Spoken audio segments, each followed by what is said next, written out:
24번째, 2024년도 24번째 예배 오신 여러분들 모두 환영하고 축복합니다. 계속해서 권사 임직 광고 드리고 있는데요. 7월 17일 수요일에 김민희 집사님을 권사로 임명하는 권사 임직이 있겠습니다. 주님의 은혜와 축복이 가득한 임직을 위해서 기도해 주시길 부탁드립니다. 오늘 김민희 집사님, 김인기 장로님 부부는 첫 번째 딸의 셋째 되는 따님의 결혼식이 있어서 오늘 결혼식 참석을 위해서 덴버에 가 계시다고 합니다. 결혼식 잘 마치실 수 있도록 기도하겠습니다. 오늘은 미국의 Father's Day입니다. 미국은 Mother's Day, Father's Day가 분리되어 있는데요. 특별히 Father's Day를 맞이하여서 모든 아버지들의 노고에 감사드립니다. 축복과 사랑이 가득한 날 되시기를 소망합니다. 아멘. 유튜브에서 오이코스 철치 2896을 검색하시면은요, 저희 유튜브 채널에 구독도 하실 수 있고, 저희 콘텐츠들을 보실 수가 있는데요. 특별히 지난주에 우리 최학선 목사님 요한계시록 첫 번째 시리즈를 시작했는데 몇몇 분들이 너무 좋다고 많은 은혜를 받고 있다고 이렇게 댓글을 남겨주셨습니다. 그래서 혹시 저희 유튜브 채널 구독하시면서 좋은 영상이 있으면 지인들에게도 보내주시고 이렇게 많이 이렇게 활용해 주시면 감사드리겠습니다. 오늘은 위대하신 주 함께 찬양하고 요한계시록 두 번째 시간으로 우리 최학선 목사님께서 말씀 전해 주시겠습니다. 잠깐 제가 음향을 준비하고 함께 찬양하는 시간으로 나아가겠습니다.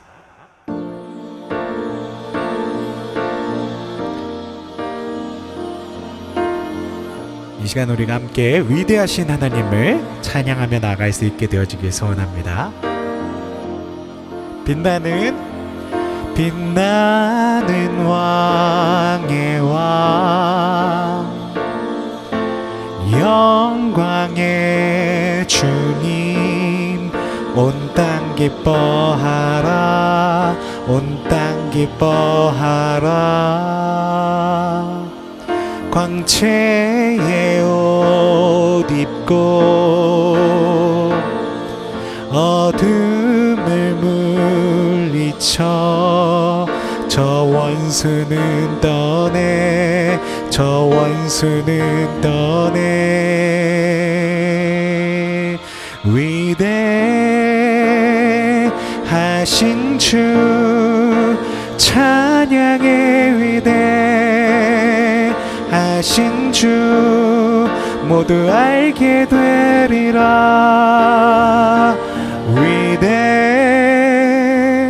위대하신 주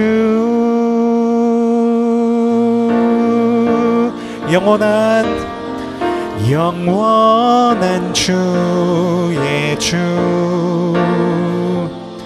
시간의 주관자, 알파와 오메가, 알파와 오메가. 삼위의 하나님, 아바 성령 예수, 사자와 어린 양, 사자와 어린 양. 위대하신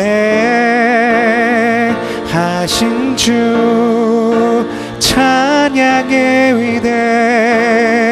위대하신 주 모두 알게 되리라.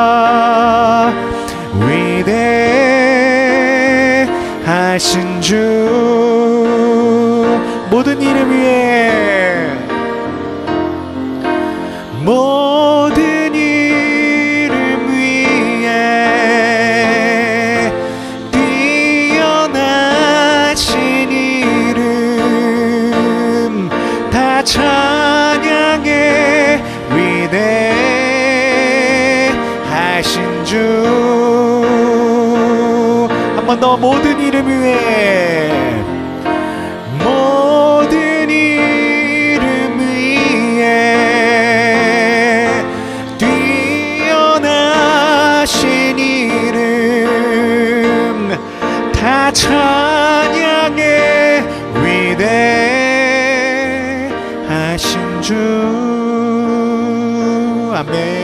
위대하신 주님 찬양합니다. 위대하신 주 찬양의 위대하신 주 모두 알게 되리라. 위대하신 주. 아멘.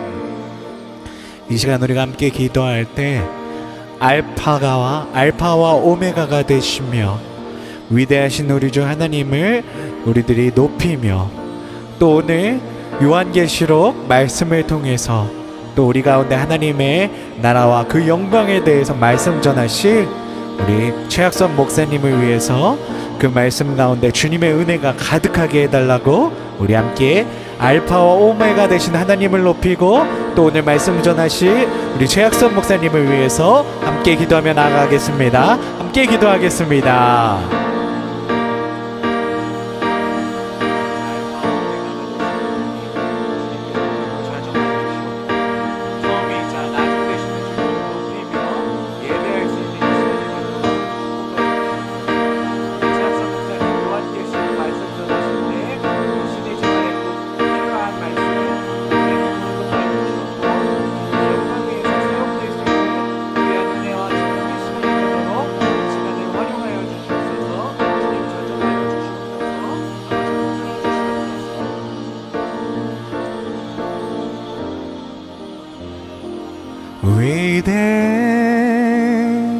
위대하신 주 찬양의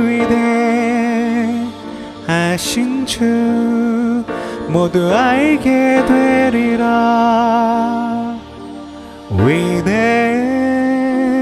위대하신 주. 아멘. 위대하신 하나님 온전히 영광 받으시옵소서. 아멘. 주님만 바라보며 나아갈 수 있는 우리 모두가 되어주길 간절히 소망합니다. 오늘 하나님께서 우리에게 주시는 말씀은 요한계시록 1장 8절에 있는 말씀입니다. 주 하나님이 이르시되 나는 알파와 오메가라.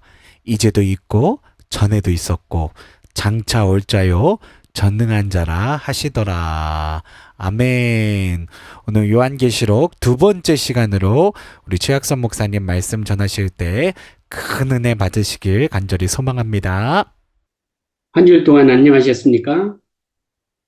우리가 그동안에 전번 시간부터 요한계시록을 공부하고 있는데, 오늘은 두 번째인데, 오늘은 우리가 그러면 과연 요한계시록의 저자는 누구고, 또 요한계시록을 공부하는 방법은 어떤 것이 있는가, 해석 방법이 어떤 게 있는가를 한번 기본적으로 보고 가기를 원합니다. 저는 가능하면 복음주의에 의해서 모든 사람이 인정할 수 있는 그 학설을 주로 말씀드리겠습니다.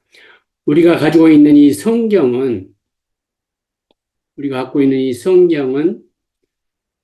이렇게 보면은 이야기체도 있고, 또 어떤 것은 시적인 구조를 가진 글도 있고, 어떤 것은 지혜의 문서도 있고, 어떤 것은 역사적인 기록도 있고, 어떤 것은 편지나 서신 형태로 우리에게 복음을 전하는 것도 있고, 어떤 것은 계시나 예언이나 상징으로 우리한테 얘기하고 있는데, 우리가 지금 공부하고 있는 것은 마지막인 이 계시, 예수 그리스도의 계시라고 선포했기 때문에, 다시 말하면 예수 그리스도께서 우리에게 주신 그 기별이라는 것을 생각하면서, 왜 그러면 이렇게 여러 가지 성경에는 그러한 다른 이렇게 말로 이렇게 썼는가를 우리가 한번 볼 때, 성경의 역사를 보면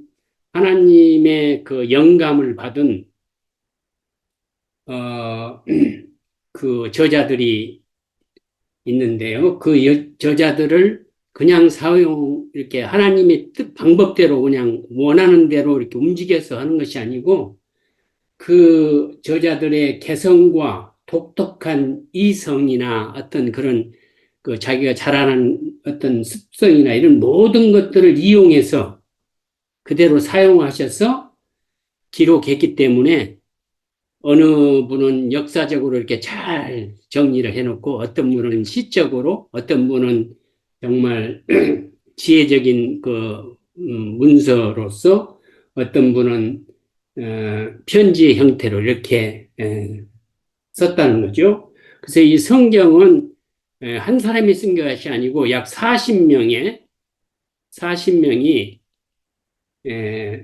썼다고 이렇게 돼 있는데요. 그래서 성경은 우리가 얘기할 때 구약과 신약이 있는데 구약은 한 약 1500년 동안 1500년 동안 구약을 이렇게 쓰게 되고요.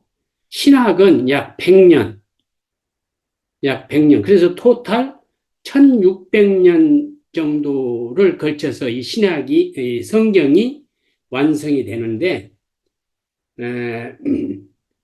이 제일 처음부터 이렇게 완성이 된 것이 아니고, 신앙과 삶을 이렇게 지도하기에 적합한 문서들, 그런 것만 뽑아서 정경화 작업을 통해서 정말 기도하고 많은 분들의 수고로 구약은 39권, 그다음에 신약은 27권 이렇게 되잖아요. 그래서 정말로 신앙적으로 우리 삶에 정말 복음적인 그런 말로만 수집해서 구약은 29으로 신학은 27권으로 이렇게 해서 오늘의 우리가 갖고 다니는 성경이 정경자 그런 작업을 통해서 완성이 됐다는 거죠. 그래서 그 중에 보면은 여러 가지가 있지만 오늘 우리가 공부할 요한계시록을 본다면 이곳은 상징과 그림 언어가 많기 때문에 자칫 잘못 이해하던가 해설하게 되면은 오해와 갈등이 아주 심한 책 중에 하나입니다. 그래서 우리 주위에 흔히 이렇게 볼 수 있는 여호와 증인교라든가 뭐 박태선이라든가 우리가 흔히 아는 뭐 박옥수라든가 뭐 이런 분들이 막 나타나요. 특별히 제가 그 학창 시절 때 보면은 1992년인가요? 10월 28일. 여러분 이 날이 무슨 날입니까? 한국에 아주 온 방송이 정말 떠들어대고 그런 날입니다. 이 날이 말세, 휴거의 날이라고 다미 선교란 거 있었죠. 다미 선교. 예, 다미 선교에서 정말 가정도 버리고 집 다 팔아가지고 뭐 곧 휴거되고 곧 예수님이 이 세상이 마지막인데 뭐 일해야 되냐 뭐 그래가지고 정말 10월 28일 12시 밤까지 모든 방송과 끝내 그 라디오나 이런 데서 굉장히 아주 그랬던 그것이 기억나는데 이렇게 요한계시록을 조금 잘못 해석하든가 풀이한다면 이러한 기이한 현상들이 많이 일어날 수 있다는 것을 우리가 생각하면서 정말 이 일로 인해서 이런 일로 인해서 우리 기독교인은 굉장히 그 어려움이 오게 되는데 어떤 폐해가 왔냐면은 첫째로 가장 큰 것이 우리 그리스도인들을 배척하는 잘 이렇게 믿어주지 않고 복음을 기피하는 현상이 한국에 이 1990년 말에 굉장히 아주 크게 일어났던 것이 하나 있고요. 그 다음에 기독교는 잘못하면 가정 파탄되고 정말 골수 분자들만 모인되고 암적인 존재라고 생각했고 굉장히 이 요한계시록의 잘못 그런 걸로 인해서 그러다 보니까 기성교회들이 요한계시록에서 멀리하고 잘 설교도 못하게 되고 조금만 잘못하면 이단으로 몰릴 수 있고 그러한 현상이 우리에게 아주 닥쳐서 굉장히 그동안에 어려움이 많았었는데 오죽했으면은 종교개혁자 루터도 어, 그 루터뿐이 아니죠. 칼빈도 이 요한계시록에 대한 해설서를 쓰지 않았다고 할 정도로 굉장히 난해하고 이러한 책입니다. 요번에 한국의 호남 지방에 지진이 일어났다는 소식을 들었는데 그 뉴스를 보니까 그 지진을 대비해서 훈련을 잘한 학생들이 그 흔들리고 그랬을 때 책상 밑으로 들어간다든가 그것이 끝난 다음에 이렇게 명령에 따라서 운동장에 모이는 아주 한 사람도 다치지 않고 이렇게 놀라지 않고 그 훈련대로 했던 그런 것을 보면서 우리가 종말은 분명히 올 텐데 정말 예방주사 맞듯이 미리 우리가 대비 훈련을 그러니까 미리 요한계시록을 잘 알고 있다면 참으로 좋은 이게 지혜적인 행동이고 정말 대비할 일이라고 생각해서 제가 이 요한계시록을 여러분과 같이 이렇게 공부하게 됐습니다. 그간에 정말 요한계시록은 무서운 책이고 함부로 읽으면 안 된 책이고 많은 사람들이 666이나 무슨 바코드나 짐승의 표나 이런 것을 계속 강조하다 보니까 요한계시록 마치 이상한 걸로 이렇게 오해를 받는데 내가 첫 시간에 말씀드리겠지처럼 요한계시록이야말로 예수 그리스도가 어떤 분인가 정말 그 예수 그리스도의 참다운 모습을 복음적으로 설명한 책이라고 생각하시면서 이렇게 읽어야 되며 두 번째는 요한계시록은 갈수록 악해지는 세상 현실에서 정말 위축되고 힘들어 고통하는 하나님의 백성 그리스도인들에게 주시는 예수 그리스도의 격려와 위로 그리고 희망이 담긴 정말 예수 그리스도의 말씀이라는 것을 생각하시면서 이 말씀을 공부했으면 좋겠습니다. 그래서 오늘 첫 번째로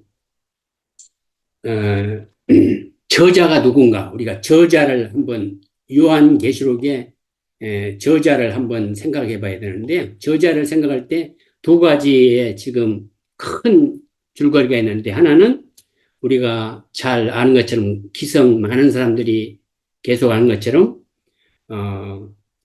사도 요한이다. 여러분 다 이렇게 생각하잖아요. 근데 또 한편은 사도 요한이 아니고 어떤 성경을 잘 아는 어떤 집사나 어떤 사람이다. 아니면은 성경을 잘 아시는 어떤 장로님이었을 것이다. 이런 설이 있습니다. 왜 그러냐면은 이 요한계시록이 이 사도 요한이 쓴 책이 네 권이 있는데요. 여러분 아시죠? 요한복음, 그 다음에 요한 1, 2, 3서 이 네 권을 썼어요. 근데 이 네 권과 그 문법이 이렇게 다르다. 그렇기 때문에 요한이 쓰지 않았다. 이렇게 첫 번째로 많이 얘기하고요. 그 다음에 어휘라든가 그 문법 이게 표현하는 그런 것들도 요한복음이나 요한 1, 2, 3, 4와 다르다. 이렇게 주장하면서 사도 요한이 아니라고 얘기합니다. 또한 그 신학적인 강조라든가 서술 방법이 다르다. 이렇게 하면서 얘기하는데 가장 아주 조금 강하게 얘기하는 것이 다른 책에서는 요한복음이나 요한 1, 2, 3, 4에는 그 요한이란 말이 잘 안 나오는데 요한계시록은 묵시 문학은 이 저자를 밝히지 않는 것이 특징인데 묵시문학인데도 요한이라는 이름이 네 번이나 들어가는데 요한계시록에 요한이라는 말이 네 번 들어갑니다. 그런데 어디에 있냐면 1장 1절하고요. 1장 4절하고 1장 9절하고 22장 8절에 요한이라는 분명한 이 책을 쓴 그 이름을 밝힙니다. 이렇게 네 번이나 쓴 것을 보니까 이 사도 요한이 아니다. 이렇게 얘기합니다. 그런데 여러분과 제가 주장하는 사도 요한이라는 것을 우리가 한번 증명을 해보려면 첫 번째로 어, 그 요한 이 계시록에 보면 말씀이라든가 어린 양이라든가 진리라는 이런 독특한 요한만이 쓰는 사도 요한만이 쓰는 그 독특한 이런 어휘들이 나옵니다. 그 다음에 빛과 어둠이라든가 사랑과 미움 등을 이렇게 대비시키면서 조심스럽게 대비시키면서 쓴 것이 요한복음이나 요한 1, 2, 3서에 그러한 것을 하고요. 또 계시록은 어, 어, 이 평안한 가운데 쓴 것이 아니고 요한복음이나 요한 1, 2, 3서는 그 유배에 가서 쓴 것이 아닙니다. 그렇기 때문에 많은 사람의 그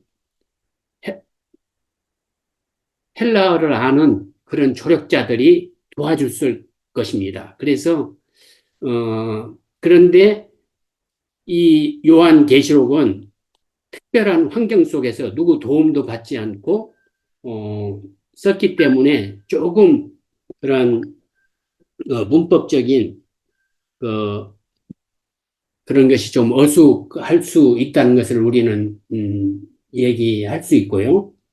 어, 그다음에 이 요한계시록에 보면 2장, 3장은 일곱 교회 보내는 편지를 쓰게 되는데요.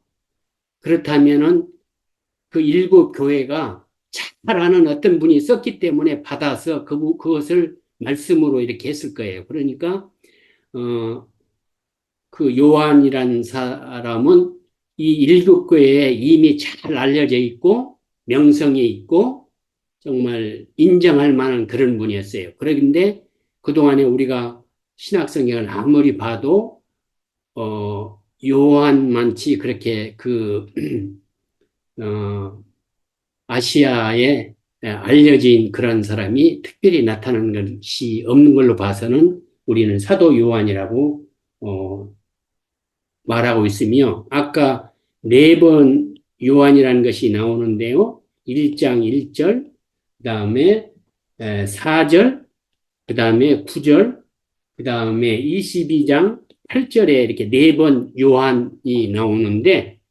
이, 이 말은 요한이 정말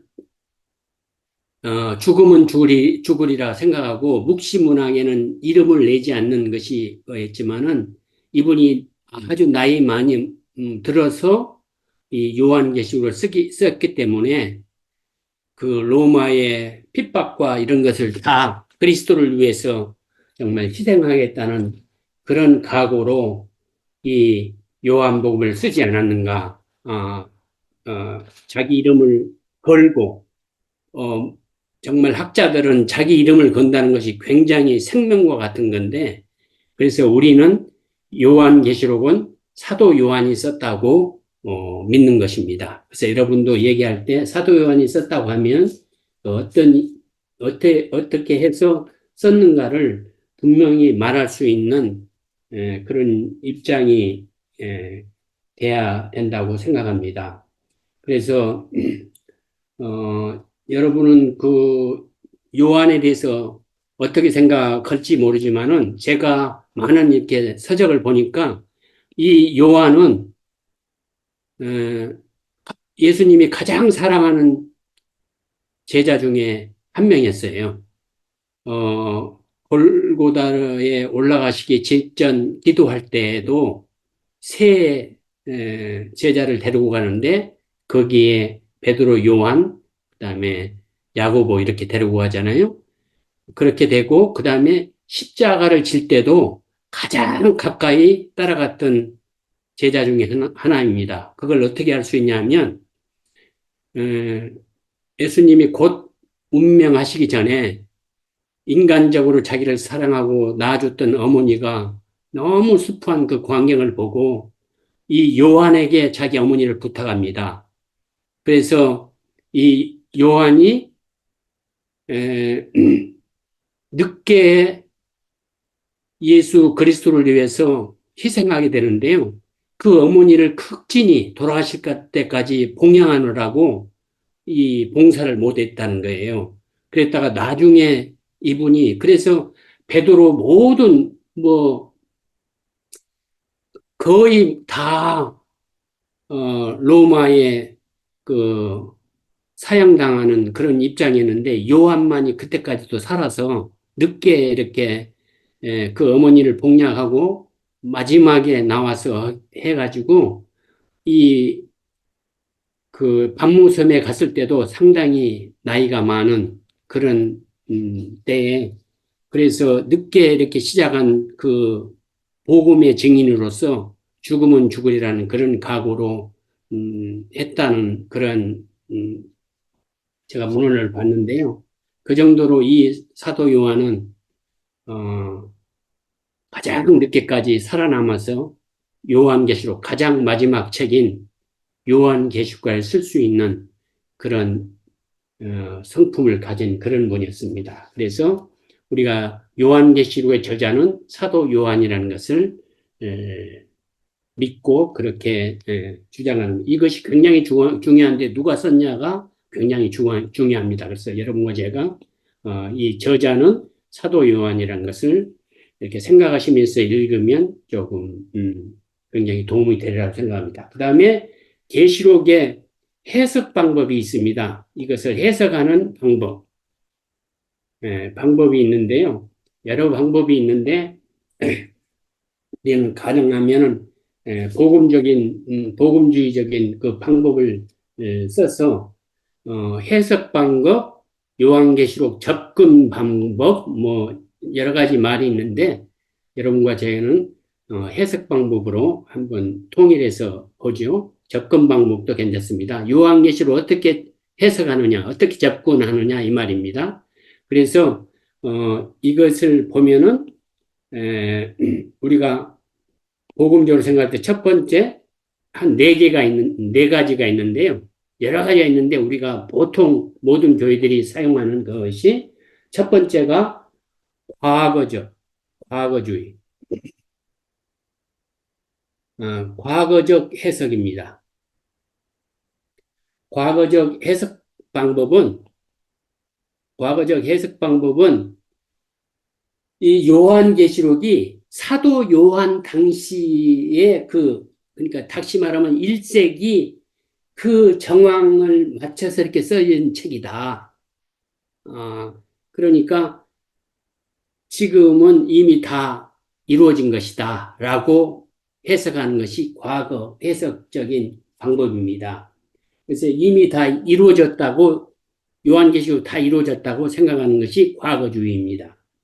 이는, 계시록에 나오는 그 바벨론의 멸망이 있잖아요. 이것은 그 이스라엘의 멸망과 같이 이미 다 그 제국이 멸망됐으니까 다 이루어졌다.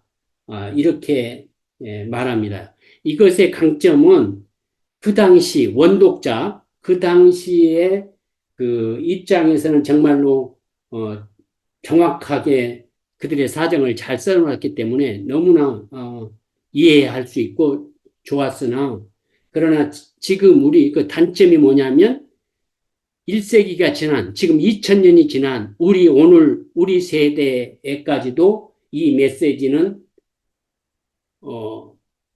우리 때까지도 하나님의 말씀으로 이렇게 된다.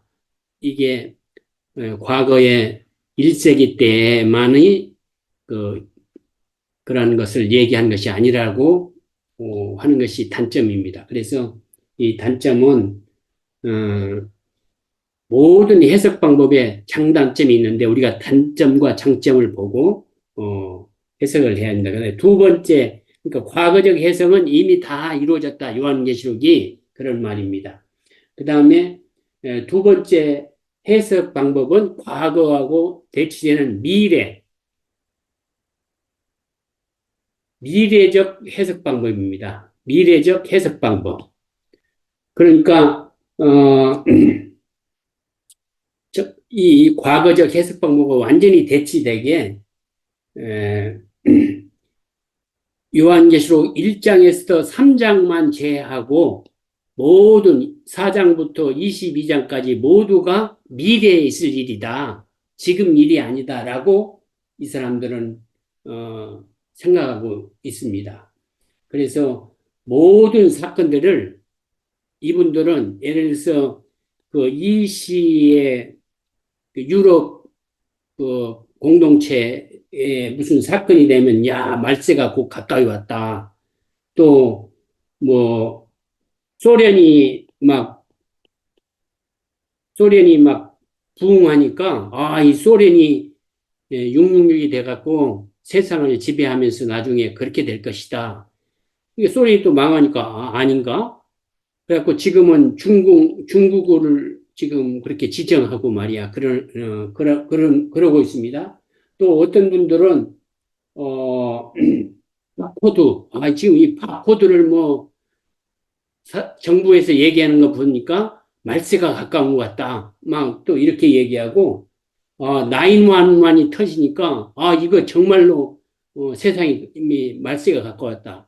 그러니까 무엇만 일어나면, 지진이 일어나면, 이게 하나님이 이렇게 계속 모든 것을 미래에 일어날 그 예수 그리스도의 재림의 징조라고 생각하면서, 어, 그렇게 긴장하고 그렇게 신앙을 하는 그런 자세는 좋지만은, 그러나 너무, 그런 데에 포커스를 맞춰가지고, 일상생활도 제대로 안 하고, 가정도, 이러한 그 어떤 나쁜 그 생활은 굉장히 위험하다. 우리가 그런 것을 생각하면서 계시록은 오늘날 어떻게 된 정말 예, 마지막 시대를 사는 우리에게 영적 지침과 다가올 심판에 대비해서 오늘 어떻게 살아야 된가를 이렇게 말씀해주고 깨우쳐주는 그런 메시지의 책이지 막 이렇게 겁죽으로 말이야 뭔만 일어나면 어? 태풍만 크게 일어나고 사람들이 막 죽고 그러면 그 그냥 말세라고 하면서 이렇게 하는 그런데 우왕좌왕하는 그런 시장이 되면 안 되겠습니다. 그 다음에 세 번째가 뭐냐면은 세 번째는 역사주의적입니다. 주의적 해석 방법입니다. 이 역사주의는 어떤 거냐면 이 세상을 일곱으로 나눠갖고 그래서 지금은 라오디게아 교회의 시대다.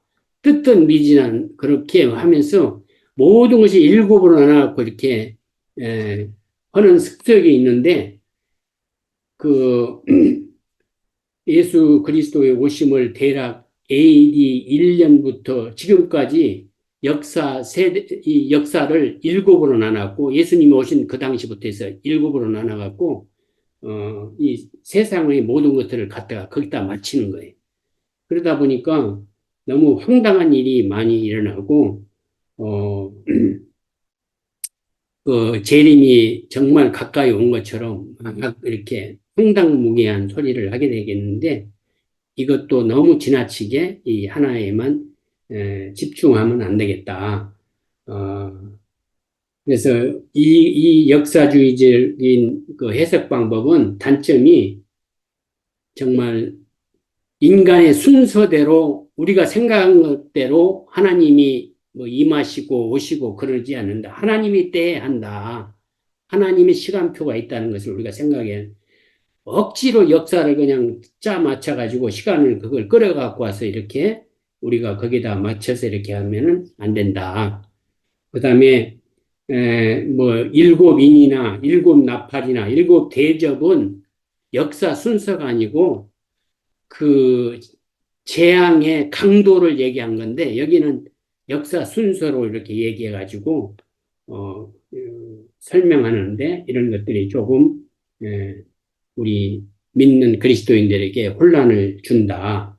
그래서 너무 역사를 구체적으로 밝히고 그 예언들을 세계적인 교회들의 그런 어떤 생각을 이렇게 하지 않고 마치 미국이나 이렇게 서방 세계에 일어나는 어떤 걸로 말세를 지정하는 이러한 경향이 있는데 이것은 조금 위험하다. 그런 것을 합니다. 그 다음에 마지막으로 네 번째가 무엇이냐 하면은 이상주의적 해석 방법입니다. 이상주의적 해석 방법은 초자연적인 그 어떤 그 입장에서 보는 그 관점인데 계시록이 그 내용이 이렇게 정말 선과 악의 그 승리의 어떤 그, 그 원리로 이렇게 설명하는 거예요. 그러니까 영적인 이상주의, 모든 것을 영적으로 이렇게 해석하면서 그런데 계시록은 특정 사건, 특정 시대를 염두에서 두고 이렇게 쓴 것이라고 보기에는 어렵고 모든 시대, 어느 성도들이 적용할 수 있는 보편적인 영적인 진리를 담고 있다. 이 사람들은 얘기하면서 계시록은 많은 그 이렇게 기록이 있는데 모든 것이 상징이다.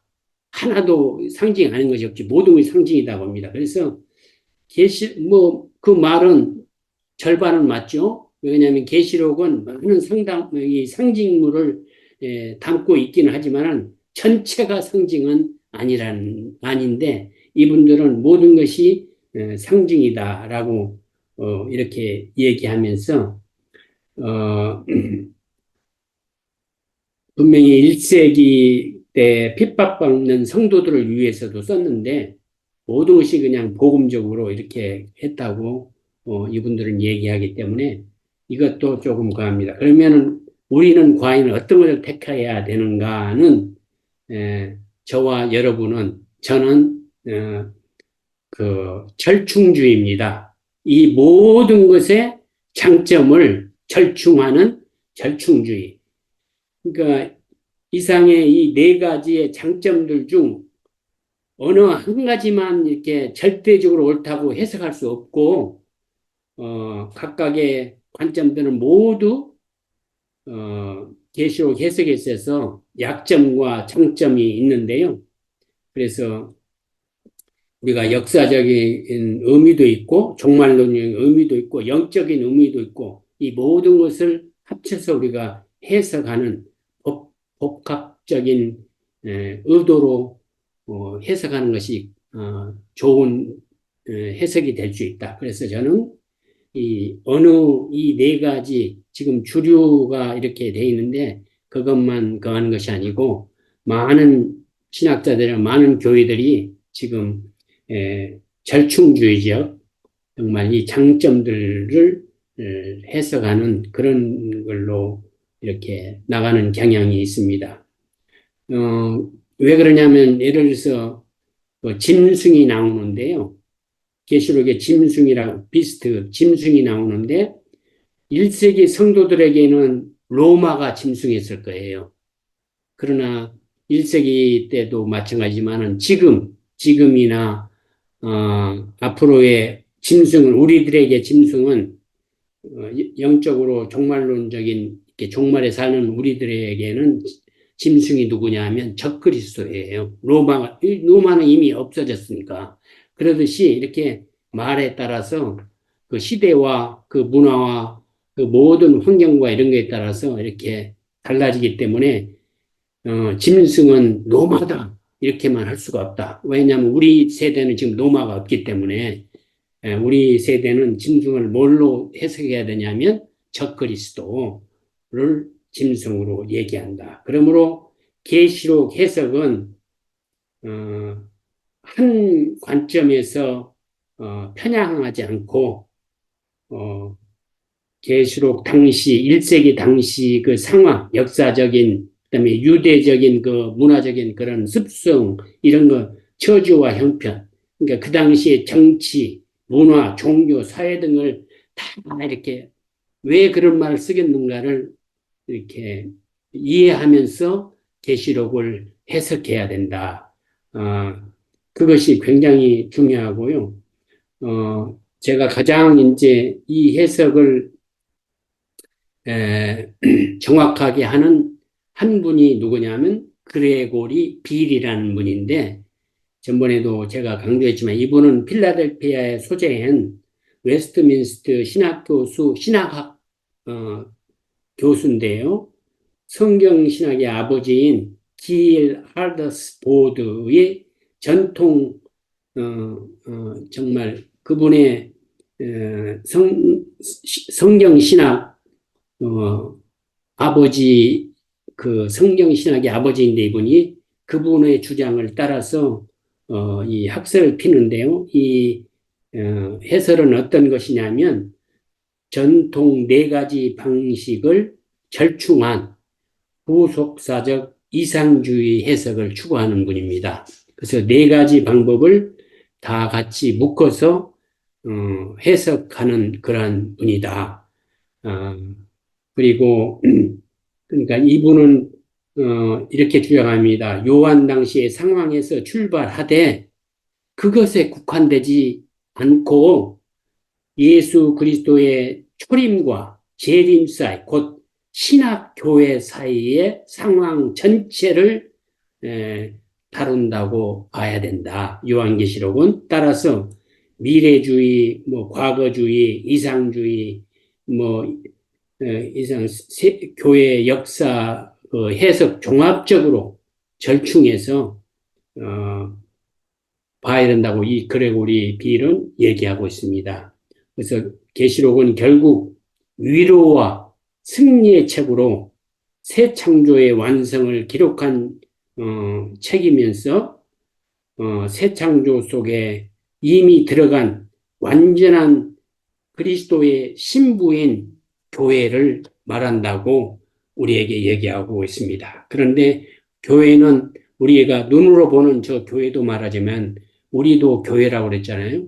그래서 전번 시간에 얘기한 것처럼 예수 그리스도를 믿기로 한 우리 모두는 이미 하늘나라의 백성으로서 살기 때문에 하늘나라의 백성은 하늘나라의 법을 지켜야 하는 의무가 있습니다. 그래서 그 의무를 이행할 때에 진정으로 예수 그리스도가 오셔서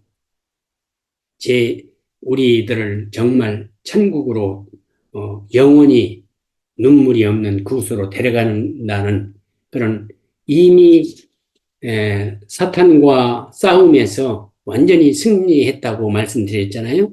창세기 3장 15절에 분명히 뱀이 정말 예수님의 발꿈치는 좀 상하게 하지만은 그러니까 인간으로 와서 죽기는 하지만은 그러나 뱀의 그 머리를 완전히 박살내는 그러한 예언을 하신 그 창세기 최초의 책에서 선언한 것을 요한계시록에서 완전히 이루어 주시는 그 승리의 메시지가 요한계시록에 있다.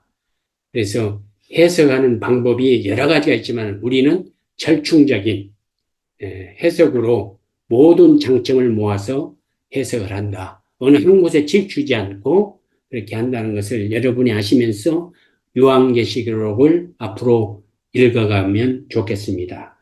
그래서 다음 주에는 어떻게 해서 요한계시록에 쓰이게 됐으며 그 당시는 어땠는가를 공부하면서 좀 더 깊이 들어가고 좀 더 연구하는 시간을 갖도록 하겠습니다.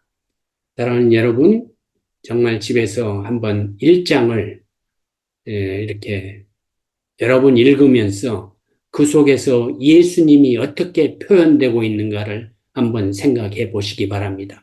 다음 주에는 예수님의 일장에서 나타난 예수님의 모습을 함께 공부하기를 원합니다. 한 주에 승리하시기 바랍니다.